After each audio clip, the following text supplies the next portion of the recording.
حضور کے وضو کا پانی صحابہ زمین پہ نہیں گرنے دے رہے اور اپنے ہاتھوں پہ لے رہے ہیں اور چہروں پہ مار رہے ہیں۔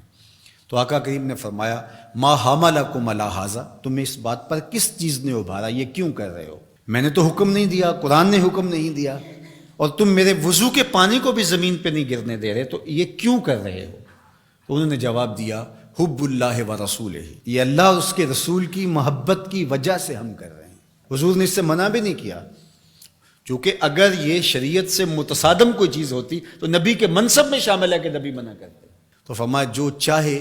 اللہ اور اس کے رسول سے محبت کرے یا اللہ اور اس کا رسول اس سے محبت کرے، اس کو تین کام کرنے چاہیے۔ ان میں سے پہلی بات فرمایا جب بھی بولے سچ بولے، اور دوسری بات ارشاد فرمائی جب اس کے پاس امانت رکھی جائے تو اس امانت میں خیانت نہ کرے، اس امانت کو صحیح لٹا دے، اور تیسری بات جو اس کا ہمسایہ بنے اس کی ہمسائیگی کے حقوق کا پورا خیال رکھے۔ تمہاری محبت کا یہ جذبہ صادقہ ہے کہ تم میرے وضو کے پانی کو بھی زمین پر نہیں گرنے دیتے، لیکن کہیں تمہاری محبت یہیں رک کر کے نہ رہ جائے اور لوگوں کے حقوق پامال نہ ہو جائیں، ہمسایوں کے ساتھ زیادتی نہ ہو جائے۔ تم محبت کی فراوانی جو ہے وہ اپنے سینے میں رکھے ہوئے ہو، لیکن عمل سے کہیں تم بے نیاز نہ ہو جاؤ، لہٰذا تمہاری زبان ہر حالت کے اندر سچ ہی بولنے کی خوگر ہو، اور تم لوگوں کی امانتوں کا پورا خیال رکھو۔ اور تیسری بات ہے کہ ہمسائیگی کے حقوق تم کبھی بھی اس محبت میں آ کر کے ترک نہیں کر سکتے۔ میں اور آپ دیکھیں کہ ہماری محبت کہیں خام تو نہیں ہے کہ ہم دعوی محبت میں وہ چیزیں کر جاتے ہیں جن کی شریعت ہمیں اجازت دیتی ہے، شریعت کا حکم نہیں ہوتا اور ہمیں وہ کر لینی چاہیے، لیکن دوسری جانب جو طے شدہ شریعت کا نظام ہے اس کو کہیں ہم پامال تو نہیں کر جاتے، اور محبت کی اس فراوانی کے اندر وہ چیزیں دب تو نہیں جاتی۔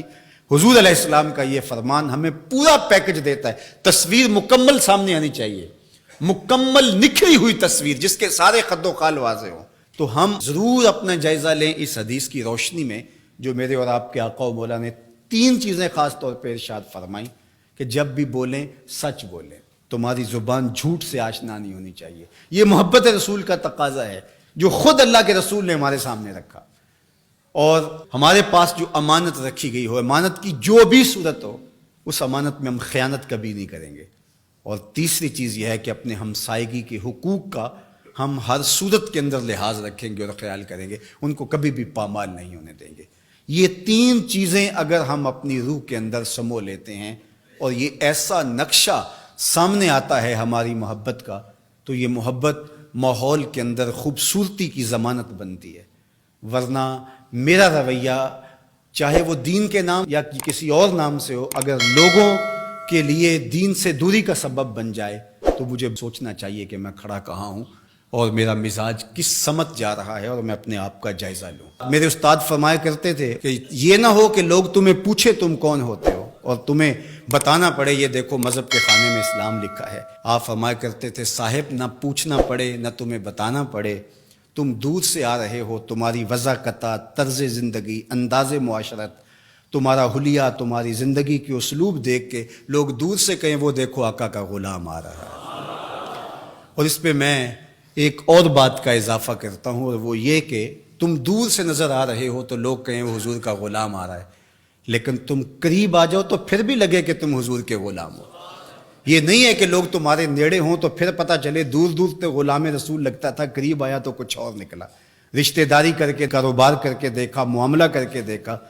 تو اب پتہ چلا کہ اس کی داڑھی کا سائز تو ٹھیک تھا، اس کی پگڑی کا رنگ تو اچھا تھا، اس کا جبہ تو بڑا خوبصورت تھا، لیکن جب اس سے معاملت کر کے دیکھی تو یہ تو کچھ اور نکلا۔ اس کے لہجے میں یوں تو برف تھی، لیکن اس کے لہجے میں یوں تو برف تھی، لیکن جو چھو کے دیکھا تو ہاتھ جل گیا۔ تو یہ نہیں ہے کہ تم دور سے بھلے اچھے تسبیح بھی ٹھیک ہے، مصلی بھی ٹھیک ہے، سب کچھ ٹھیک ہے، بڑی لمبی نمازیں پڑھتے ہو۔ انسان صوم و صلات کی وجہ سے نہیں پہچانا جاتا، انسان اپنے رویے اور عمل کی وجہ اور کردار کی وجہ سے پہچانا جاتا ہے۔ تو اس لیے ہم دور سے اچھے بھلے دکھائی دیں، لیکن جب کوئی ہم سے کاروبار کر کے دیکھ لے، ہماری ہمسائیگی میں مکان بنا کے ہمارا ہمسایہ بن کے دیکھے، اور جو ہے وہ ہم سے رشتہ داری کر کے دیکھے، بیٹی اور بیٹے کی شادی کر کے دیکھ لے، تو پھر پتہ چلے کہ یہ باقی تو سب کچھ ظاہر سے ٹھیک تھا، لیکن اندر تو بہت کڑوا نکلا، اندر تو بہت کسیلا نکلا. نہیں، کوئی دور سے ہمیں دیکھے پھر بھی ہم بھلے دکھائی دیں، اور قریب آ کے دیکھے تو اور سحر میں کھو جائے کہ حضور کے غلام واقعہ ہی ایسے ہوا کرتے ہیں.